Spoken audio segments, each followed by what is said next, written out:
Well, as is so often the case when we have an overwhelming or potentially overwhelming disaster, we heard governance in its many forms talking out of both sides of its mouth on this particular issue. We heard the mayor proclaim Gustav to have been a great triumph, proof positive that New Orleans was back and that capital infusions would begin to flow heroically from Wall Street into the previously dubious areas that had flooded so horribly in 2005.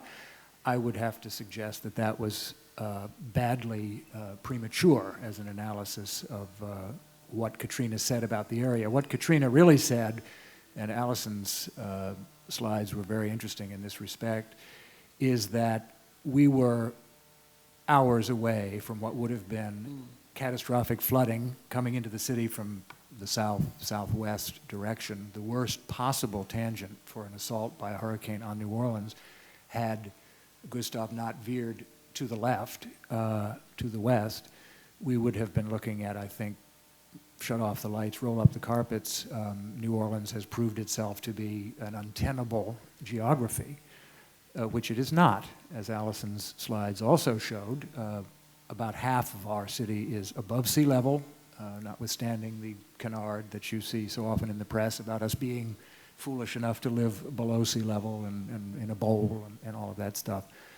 The lesson here, I don't want to rattle on at too great length, is that we need from the incoming administration, whatever form it takes, a continuing, indeed an enhanced commitment to what I think can be most simply described as a state-of-the-art flood defense.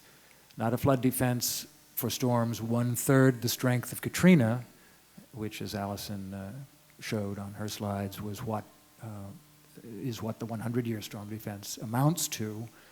But we need one that would withstand Katrina and the far larger storms that are out there. Katrina veered off to the east, as many of you know, and spared us its worst impacts. A 100-year storm defense is simply inadequate to a great nation defending a maritime asset of New Orleans' importance. New Orleans remains, for better or worse, the port at the mouth of the most important riverway in North America. The Dutch defend their coast against events that happen not once in 100 years, once in 10,000 years, a system 100 times as robust as what has been promised for New Orleans. We need more. We need continuing financing, and without it, New Orleans remains in considerable peril.